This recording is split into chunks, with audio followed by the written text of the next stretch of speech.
Chapter 5 Patterns of Social Inequality and Exclusion. The family, caste, tribe, and the market. These are the social institutions that have been considered in the last two chapters. In chapter 3 and 4, these institutions were seen from the point of view of their role in forming communities and sustaining society. In this chapter, we consider equally important aspect of such institutions, namely their role in creating and sustaining patterns of inequality and exclusion. For most of us who are born and live in India, social inequality and exclusion are facts of life. We see beggars in the streets and on railway platforms. We see young children laboring as domestic workers, construction and helpers, cleaners, and helpers in street side restaurants and tea shops. We are not surprised at the sight of small children who work as domestic workers in middle class urban homes, carrying the school bags of older children to school. It does not immediately strike us as unjust that some children are denied schooling. Some of us read about caste discrimination against children in schools, some of us face it. Likewise, news reports about violence against women and prejudice against minority groups and the differently abled are part of our everyday lives. This everydayness of social inequality and exclusion often make them appear inevitable, almost natural.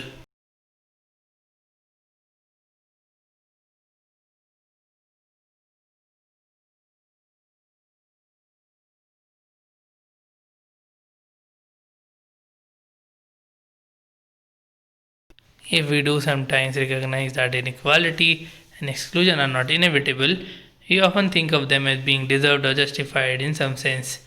Perhaps the poor and marginalized are where they are because they are lacking in ability or haven't tried hard enough to improve their situation.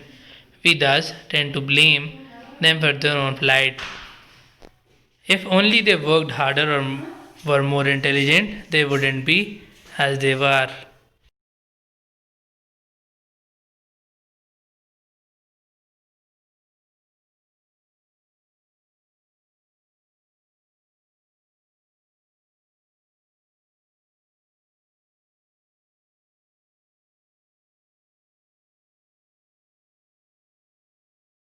Closer examination will show that few work harder than those who are located at the lower ranks of society. As a South American proverb says, if hard labor were really such a good thing, the rich would keep it for themselves. All over the world, back-breaking work like stone breaking, digging, carrying heavy weights, pulling rickshaws or carts is invariably done by poor, and yet they rarely improve their life chances. How often do we come across a poor construction worker who rises to become even a petty construction contractor? It is only in films that a street child may become an industrialist, but even in films, it is often shown such a dramatic rise requires illegal or unscrupulous methods. Activity 5.1 invites you to rethink the widely held common sense view that work alone can improve an individual's life chances. It is true that the hard work matters and so does individual ability. If all other things were equal, then personal effort, talent, and luck would surely account for all other differences between individuals. But as is almost the case, all other things are not equal. It is these non individual or group differences that explain social inequality and exclusion. What is social about social inequality and exclusion? The question being asked in this section has three broad answers, which may be stated briefly as follows. First, social inequality and exclusion are social because they are not about individuals but about groups. Second, they are social in the sense that they are not economic, although there is usually a strong link between social and economic inequality. Third, they are systematic and structured. There is a definite pattern to social inequalities. They, these three broad senses of social will be explored briefly below. Social inequality. In every society, some people have a greater share of valued resources, money, property, education, health, and power than others. These social resources can be divided into three forms of capital: economic capital in the form of material assets and income, cultural capital such as educational qualification and status, and social capital in the form of networks of contacts and social associations. Often, these three forms of capital overlap and one can be converted into the another. For example, a person from a well off family can afford expensive higher education and so can acquire cultural or educational capital. Some with influential relatives and friends may, through access to good advice, recommendation, or information, manage to get a well paid job. Patterns of unequal access to social resources are commonly called social inequality. Some social inequality reflects innate differences between individuals, for example, their varying abilities and efforts. Someone may be endowed with exceptional intelligence or talent, or may have worked very hard to achieve their wealth and status. However, by and large, social inequality is not outcome of innate or natural differences between people, but is produced by the society in which categories of people in a society are ranked in a hierarchy. This hierarchy then shapes people's identity and experiences, their relations with others, as well as their access to resources and opportunities. Three key principles help explain social stratification. Social stratification is a characteristic of society, not simply a function of individual differences. Social stratification is a society wide system that unequally distributes social resources among categories of people. In the most technologically primitive societies, hunting and gathering societies, for instance, little was produced, so only rudimentary social stratification could exist. In more technologically advanced societies where people produce a surplus over and above their basic needs, however, social resources are unequally distributed to various social categories regardless of people's innate individual abilities. Social stratification persists over generations. It is closely linked to the family and to inheritance of social resources from one generation to the next.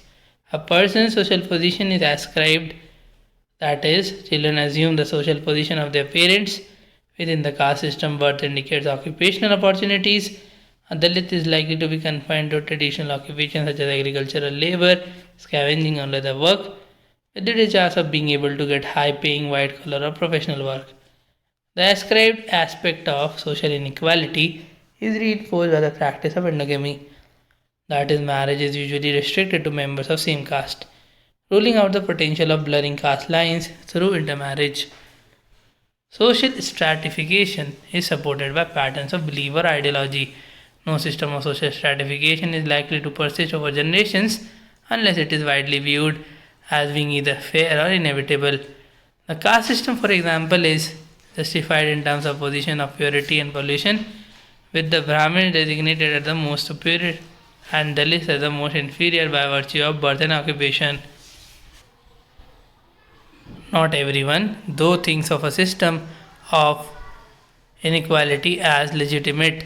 Typically, people with greater social privileges express the strongest support for systems of stratification such as caste and race.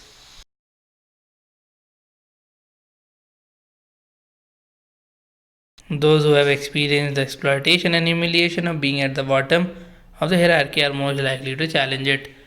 Often we discuss social exclusion and discrimination as though they pertain to differential economic resources alone. This, however, is only partially true. People often face discrimination and exclusion because of their gender, religion, ethnicity, language, caste, and disability. Thus, women from a privileged background may face sexual harassment in public places. A middle class professional from a minority religious or ethnic group may find it difficult to get accommodation in a middle class colony, even in a metropolitan city. People often harbor prejudices about other social groups. Each of us grows up as a member of a community from which we acquire not just our community or caste or class or gender but also others. Often these ideas reflect prejudices.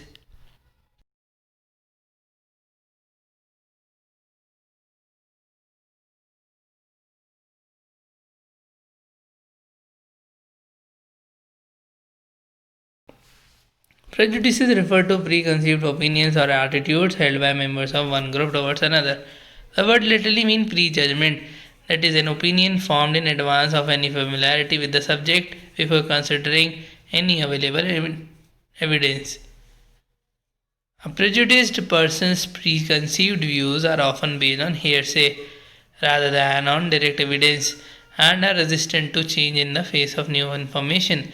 Prejudice may be either positive or negative, although the word is generally used for negative prejudgments. It can also apply to favorable prejudgment. For example, a person may be prejudiced in favor of members of his own caste or group and without any evidence believe them to be superior to members of other castes or groups. Prejudices are often grounded in stereotypes, fixed and inflexible characterization of a group of people. Stereotypes are often applied to ethnic and racial groups and to women in a country such as India, which was colonized for a long time. Many of these stereotypes are partly colonial creations. Some communities were characterized as martial races, some others as effeminate or cowardly, yet others as untrustworthy. In both English and Indian fictional writings, we often encounter an entire group of people classified as lazy or cunning.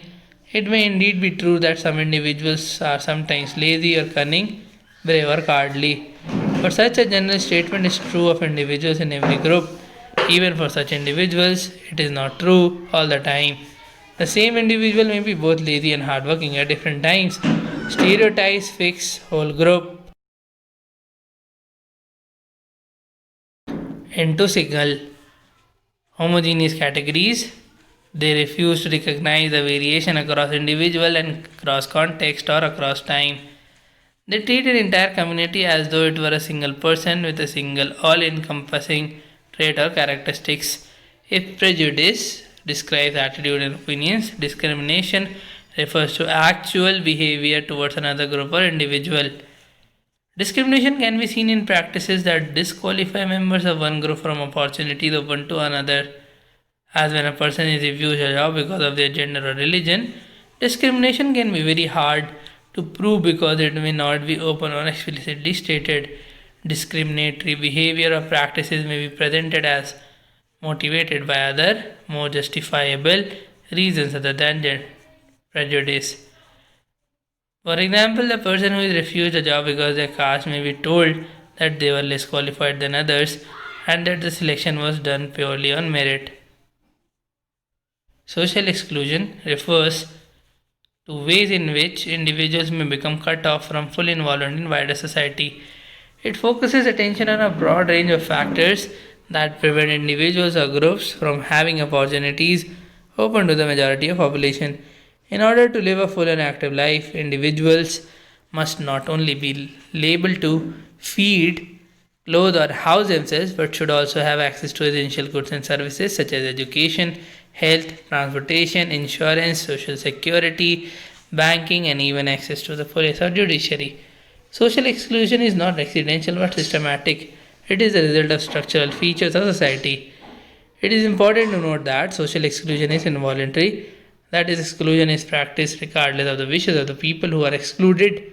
For example, rich people are never found sleeping on the pavements or under bridge, like thousands of homeless poor people in cities and towns.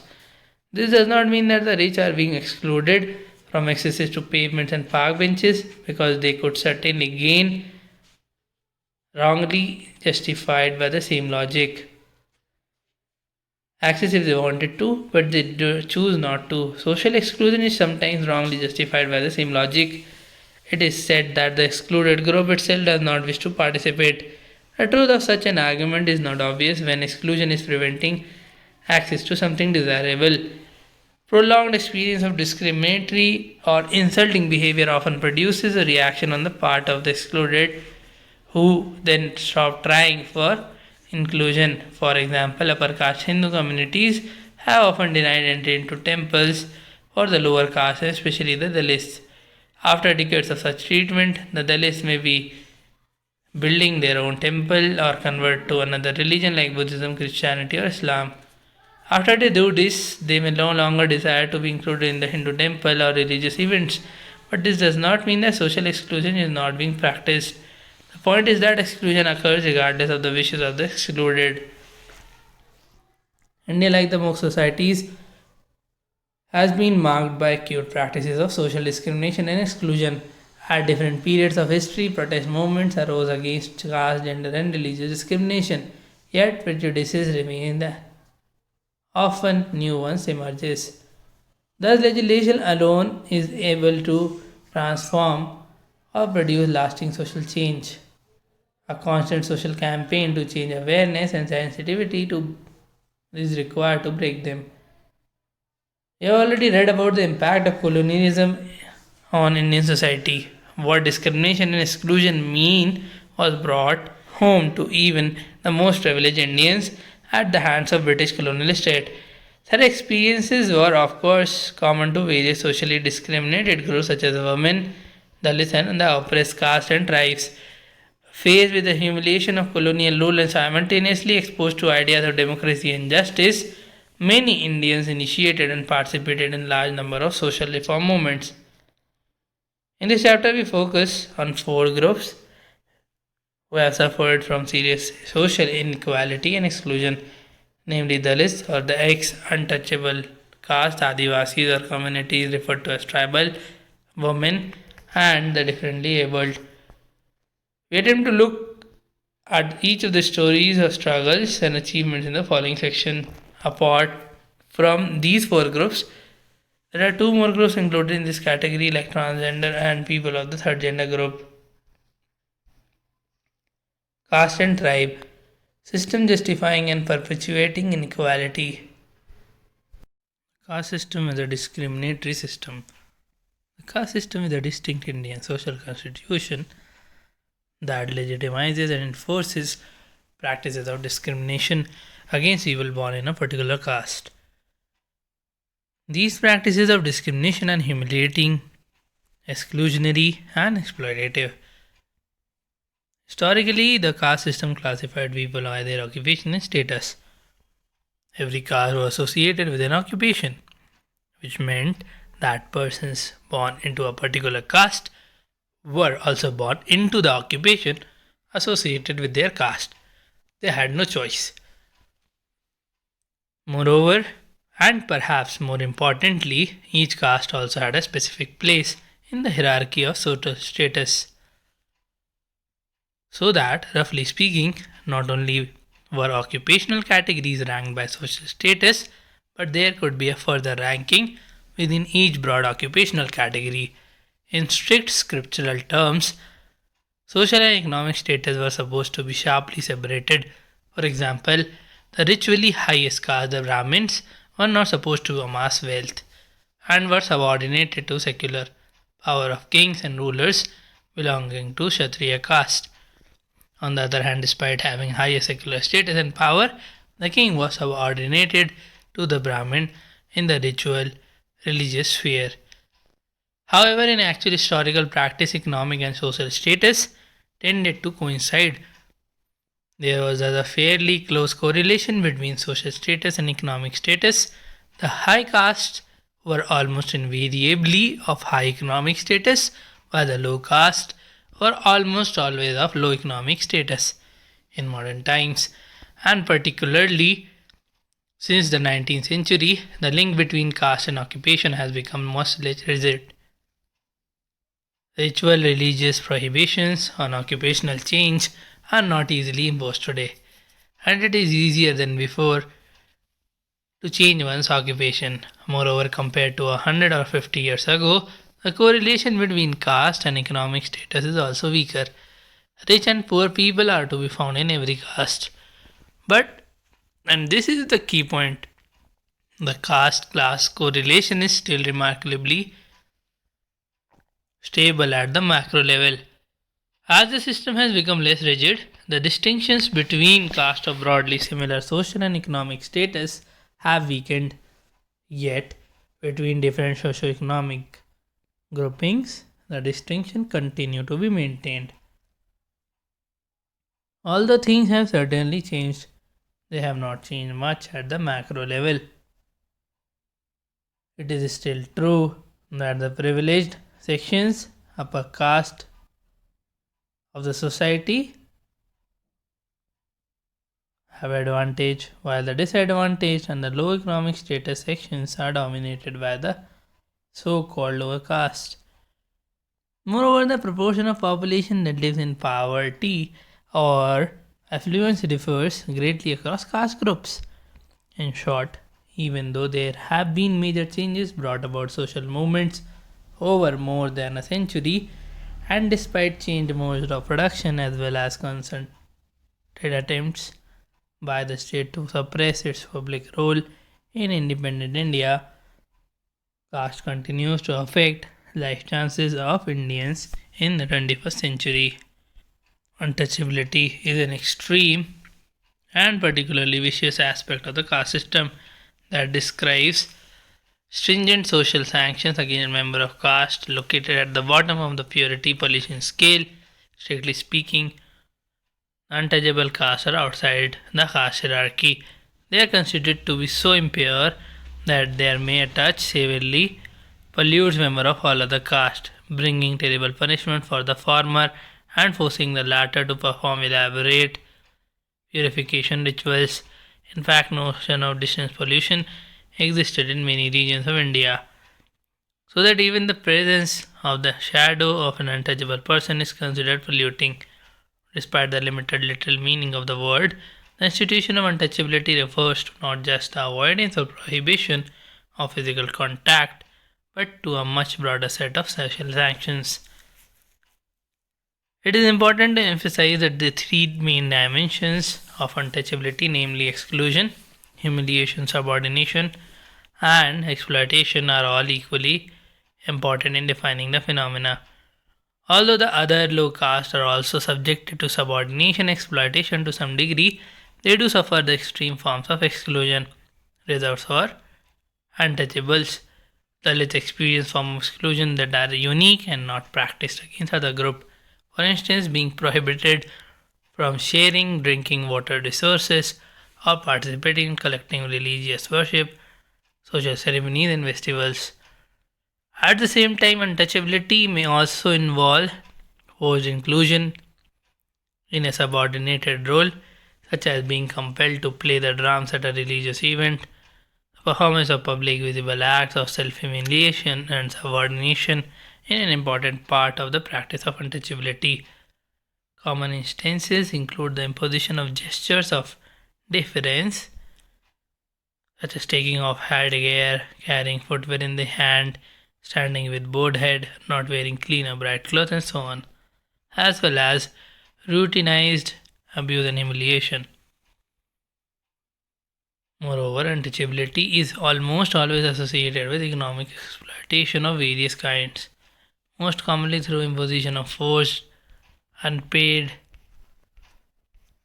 or underpaid labor, or confiscation of property. Finally, untouchability is a pan-India phenomena, although its specific forms and intensity vary considerably across region and socio-historical context. So-called untouchables have been referred to collectively by many names over the centuries. Whatever the specific etymology of these names, they are all derogatory and carry a strongly pejorative charge.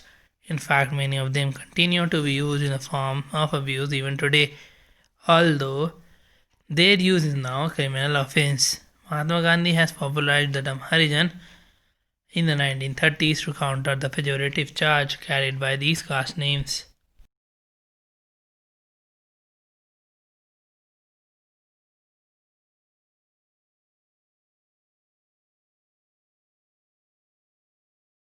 However, the ex-untouchable communities and their leaders have coined another term Dalit, which is now the generally accepted term for referring to these groups in Indian languages.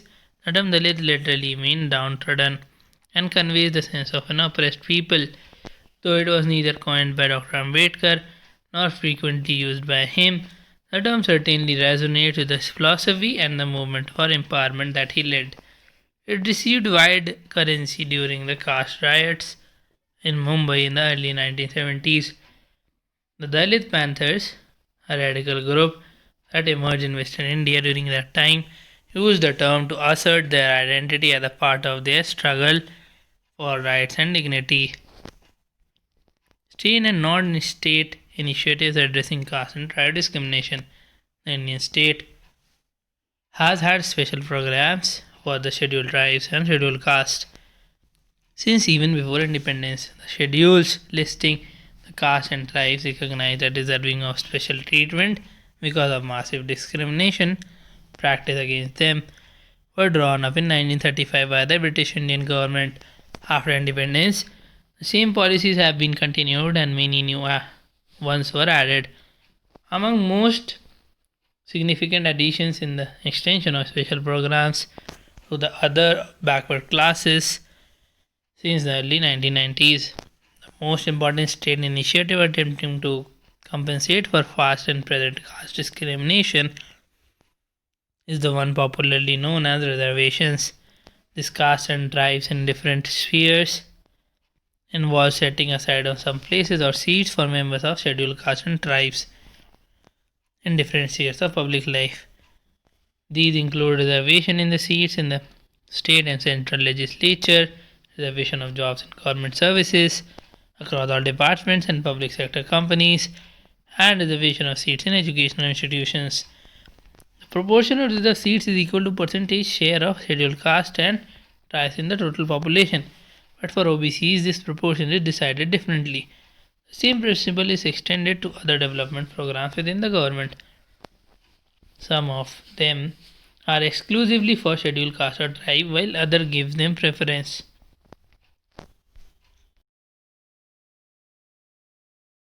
In addition to reservations, there have been a number of laws passed to end, prohibit, and punish caste discrimination, especially untouchability. One of the earliest such laws was the Caste Disabilities Removal Act of 1850, which allowed the curtailment of rights of citizens due solely to change of religion or caste. The most recent of such laws was Constitution Amendment 93rd Amendment Act of 2005, which became law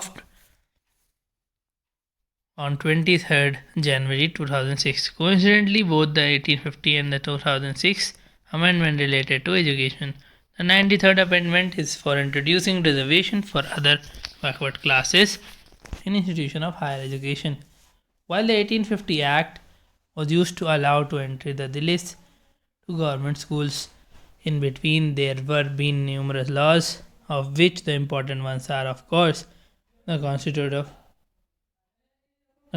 of India itself, passed in 1950, and the Scheduled Caste and Scheduled Tribes Act of 1989.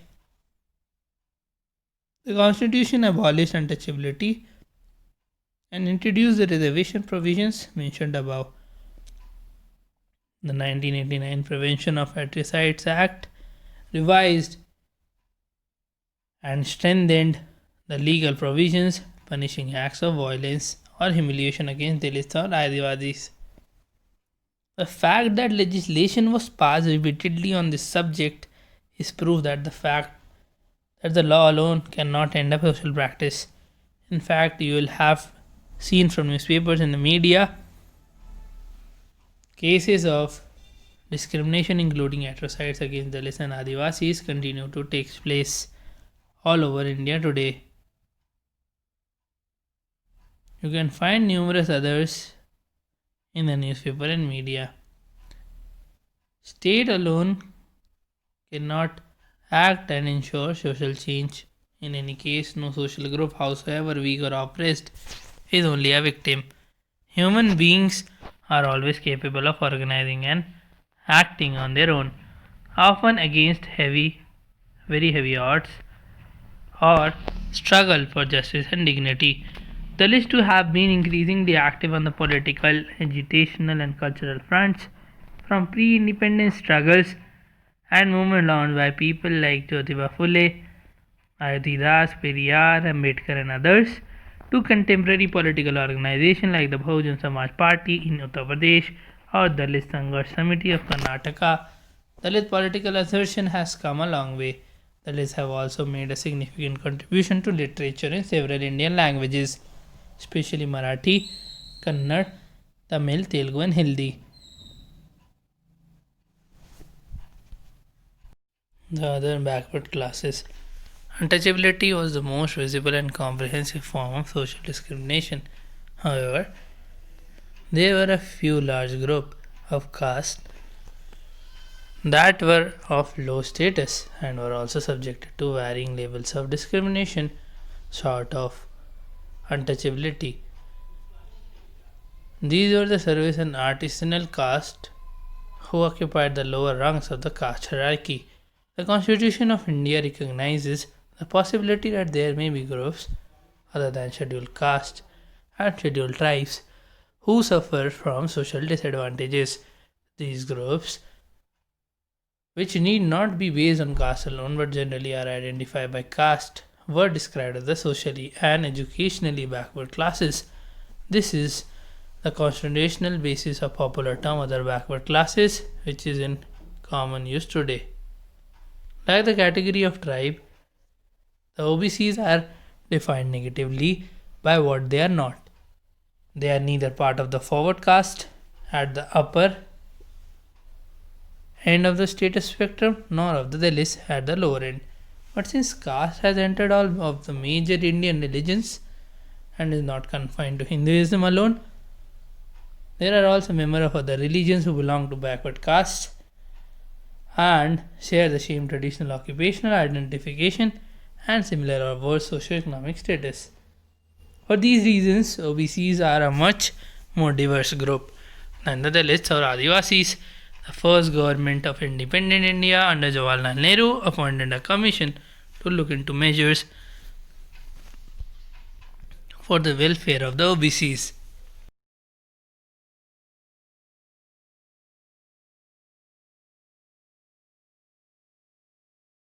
The first backward class commission, headed by Kaka Kalikar, submitted his report in 1953, but the political climate at that time led to report being sidelined. For the mid-50s, the OBC issue became a regional affair pursued at state rather than the central level.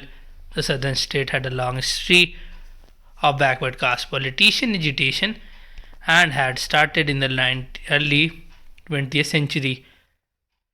Because of these powerful social movements, policies to address the problems of the OBCs were in place long before they were discussed in the more northern states. The OBC issue returned to the central level in the late 1970s. However, the emergency when the Janata Party came to power. The second backward class commission, headed by B.P. Mandal, was appointed at this time. However, it was only in 1990 when the central government decided to implement 10-year-old Mandal Commission report that the OBC should become a major one in the national politics. Since the 1990s, we have seen the resurgence of lower caste movements in North India among both OBCs and Dalits. The politicization of the OBCs allow them to convert in their large numbers. Recent survey shows that there are about 40% of national population into political influence. This was not possible at the national level before, as shown by the sidelining the Kalelkar Commission report and neglect of the Mandal Commission report. The large disparities between our OBCs and enjoy dominance in rural society and the lower OBCs make this a difficult political category to work with. However, the OBCs were severely underrepresented in all spheres. Although the upper OBCs are dominant in the rural sector, the situation of urban OBCs is much worse, being much closer to that of the scheduled caste and drives to the upper caste.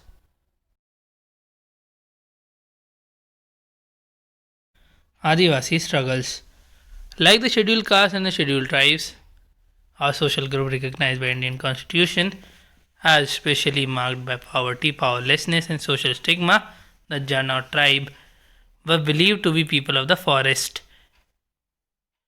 whose distinctive habitat in the hill and forest areas shaped their economic, social and political attributes. However, ecological isolation was nowhere absolute. Tribal groups have had long and close association with Hindu society and culture, making the boundaries between tribe and caste quite porous. In case of Adivasis, the movement of population from one area to another further complicates the picture. Today, barring the northeastern states, there are no areas of the country that are inhabited exclusively by tribal people. There are only areas of tribal concentration. Since the middle of the 19th century, non-tribals have moved into tribal districts of central India, while tribal people from the same district have migrated to plantations, mines, factories, and other places of employment. In the areas where tribal population are concentrated, their economic and social conditions are usually much worse than those of non-tribals.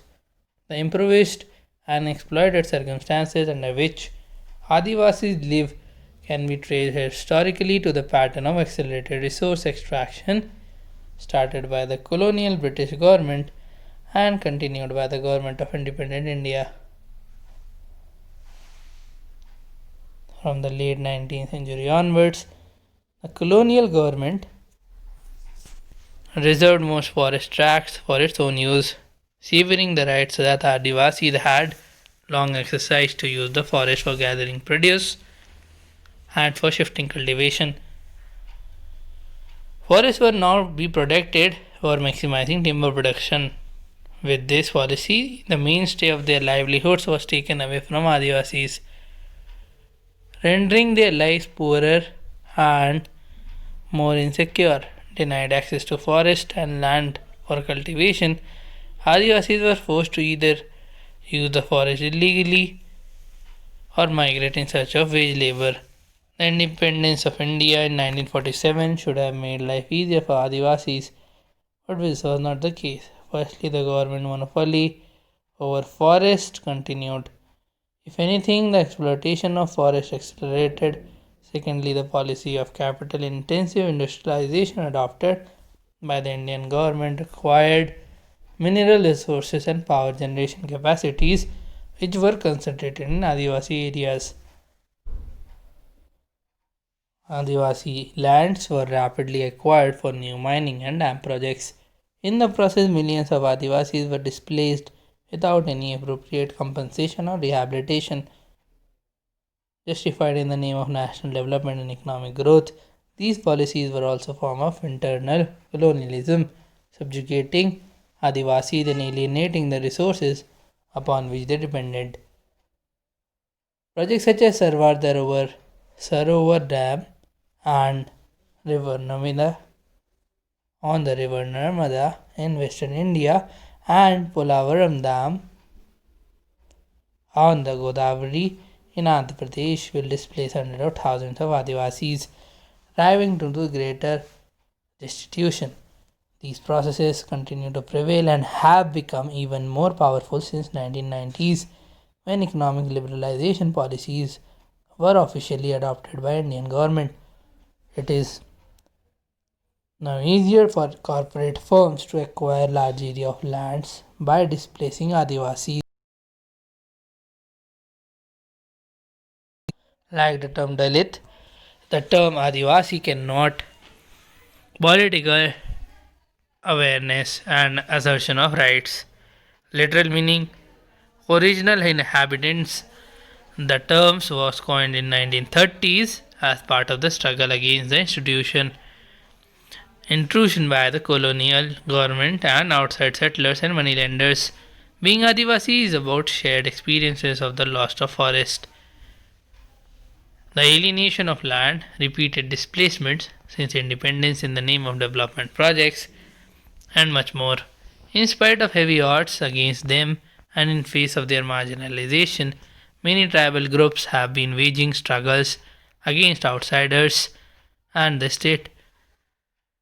In post-independence India, the most significant achievements of Adivasi movements include the attainment of statehood for Jharkhand and Chhattisgarh, which were originally part of Bihar and Madhya Pradesh respectively. In this respect, Adivasis and their struggles are different from the Dalit struggle because, unlike Dalits, Adivasis were concentrated in contiguous areas and could demand states of their own. Struggle for women's equality and rights. Because of the obvious biological and physical differences between men and women, gender inequality is often treated as natural. However, despite appearances, scholars have shown that inequalities between men and women are social rather than natural. For example, there are no biological reasons that can explain why so few women are found in position of public power, nor can nature explain why women generally receive a smaller or no share in family property in most societies. But the strongest argument comes from the societies that were different from the normal or common pattern. If women were biologically unfit to be inheritors and head of families, how did matrilineal societies work for centuries? And how women have managed to be successful farmers and traders in so many African societies? There is, in short, nothing biological about the inequalities that mark the relations between men and women. Gender is thus also a form of social inequality and exclusion like caste and class, but with its own specific features. In this section, we'll look at how gender inequality came to be recognized as inequality in the Indian context and the kind of responses that this recognition produced. The women's question arose in modern India as part of 19th century middle class social reform movements. The nature of these movements varied region from region. They are often termed as middle class reform movements because these reformers were from newly emerging Western educated Indian middle class. They were often at once inspired by the democratic ideals of the modern West and by a deep pride in their own democratic traditions of the past. Many used both these resources to fight for women's rights. We can only give illustrative examples here. We draw from the anti-Sati campaign led by Raja Ram Mohan Roy in Bengal, the widow remarriage movement in the Bombay presidency, where Ranade was one of the leading reformers, from Jyotibai Phule's simultaneous attack on caste and gender oppression, and from the social reform movement in Islam led by Sir Syed Ahmad Khan. Raja Ram Mohan Roy's attempt to reform society, religion and status of women can be taken by the starting of 19th century social reform in Bengal. A decade before establishing Brahmo Samaj in 1928, Roy undertook the campaign against Sati, which was the first women's issue to receive public attention. Ram Mohan Roy's ideas represented a curious mixture of Western rationality and an assertion of Indian traditionality. Both trends can be located in the overarching context of a response to colonialism. Ram Mohan thus attacked the practice of sati on the basis of both a piece of humanitarian and naturalized doctrines as well as Hindu Shastras. The deplorable and unjust treatment of Hindu upper caste widows was a major issue taken up by the social reformers.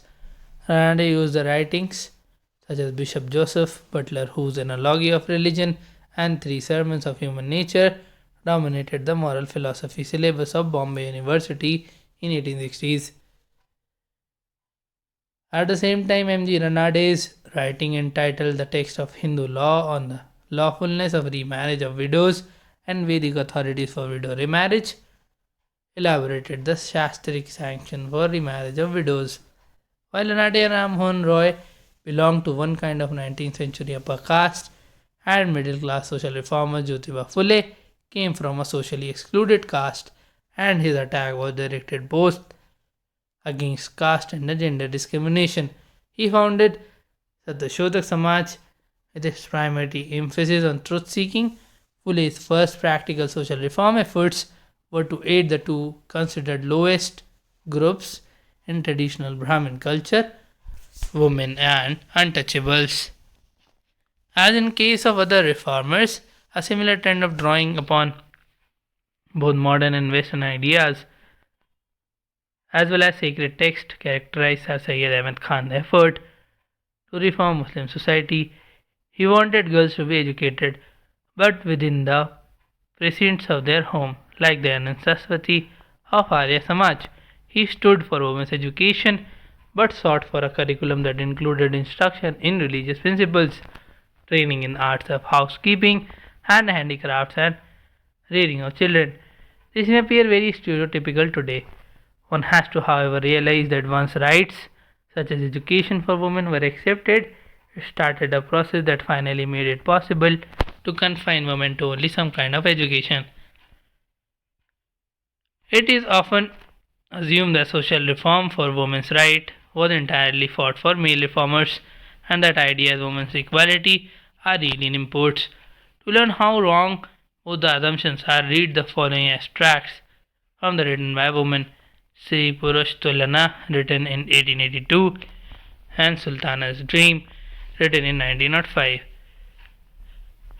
Sri Purush Tulana was written by Maharashtrian housewife Tarabai Shinde as a protest against the double standards of a male dominated society.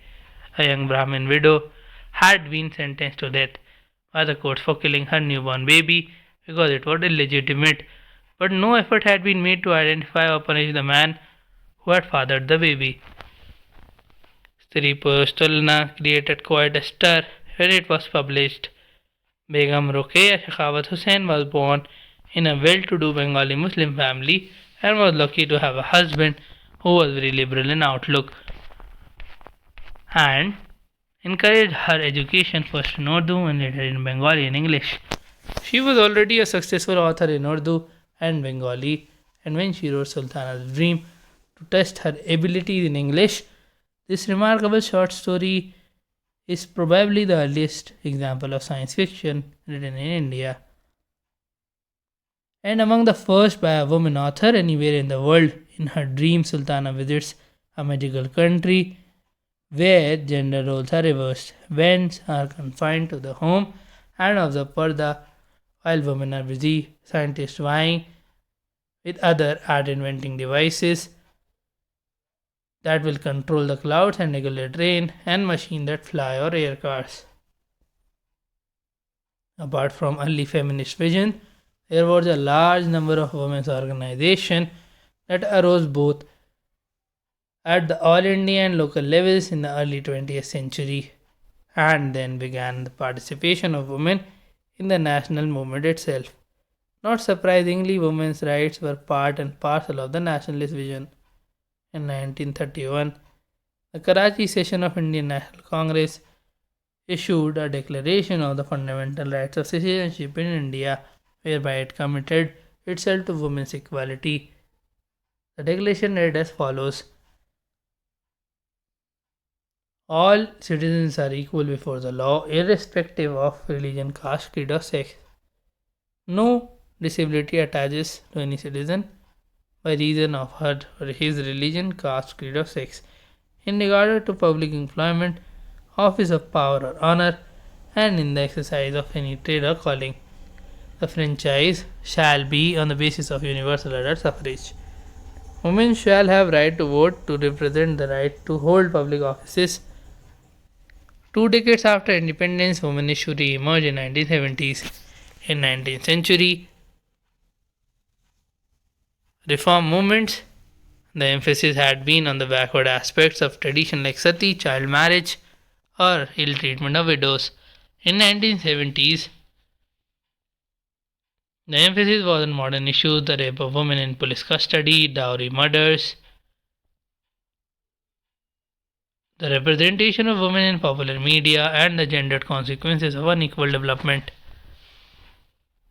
The law was a major site for reform in 1980s and after, especially when it has discovered that many laws of concern to women had not been changed in 19th century. As we enter 21st century, new sites of gender injustice are emerging. The sharp fall in the child sex ratio and the implicit social bias against girl child represent one of the new challenges of gender inequality. Social change, whether on women's rights or any other issue, is never a battle won once and for all.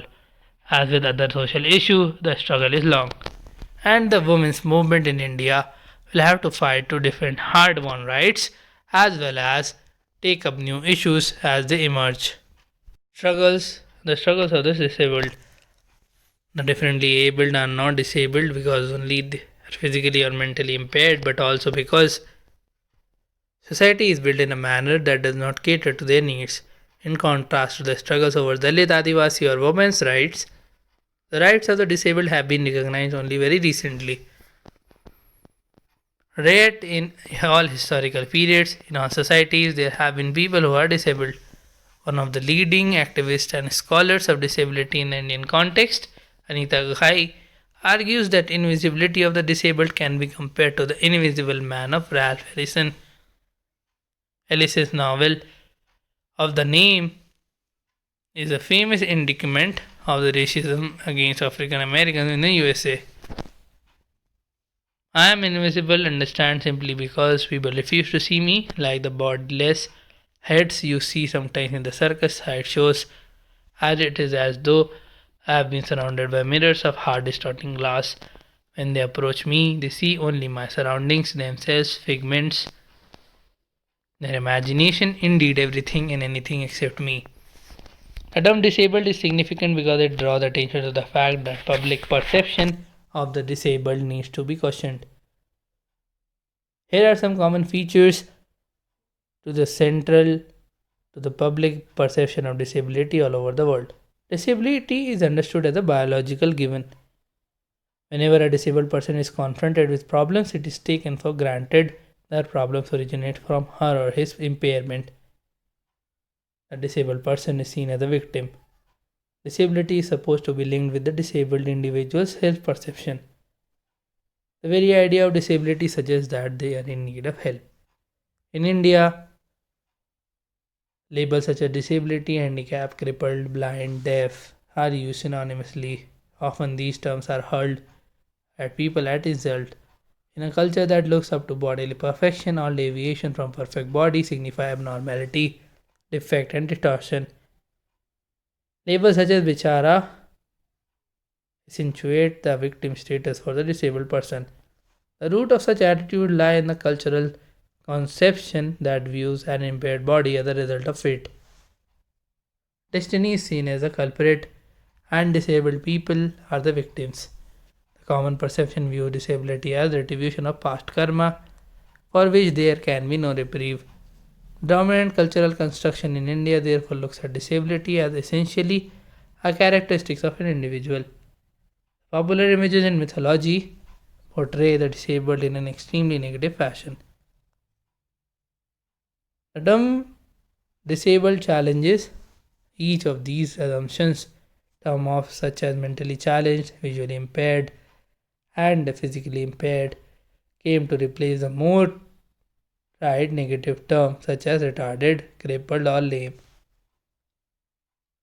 The disabled are rendered disabled not because they are biologically disabled, but because society renders them so. The social construction of disability has yet another dimension. There is a very close relationship between disability and poverty. Malnutrition in mothers, weakened the frequent childbirth, inadequate immunization programs, accidents in overcrowded homes all contribute to an incidence of disability among poor people that is higher than among people living in easier circumstances. Furthermore, disability creates and exacerbates poverty by increasing isolation and economic strain, not just for the individual but for the family. There is little doubt that disabled people are among the poorest in the poor countries. Significantly, efforts to redress the situation have come from the disabled themselves. It is only recently, with the efforts of disabled themselves, that some awareness is building in the society on the need to rethink disability. This is illustrated by a newspaper report on the next page. Recognition of disability is absent from wider educational discourse.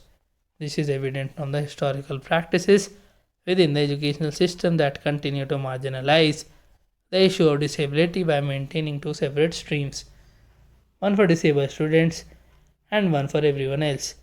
In this chapter, we have looked at caste, tribe, gender, and disability as institutions that generate and perpetuate inequalities and exclusion. However, they also provoke struggles against inequalities. Historically, the understanding of inequality in the social sciences have been dominated by notion of class, race, and more recently gender. It is later that Complexities of other categories like caste and tribe have received attention in the Indian context. Caste, tribe, and gender are now getting the attention they deserve. But there remain categories that are still in need of attention, such as those who are marginalized by religion or by combination of categories. More complex formation like groups of definition by religion and caste and gender, and religion or caste and religion are likely to claim our attention in the near future. For example, the Ncert Community Report on the Muslim community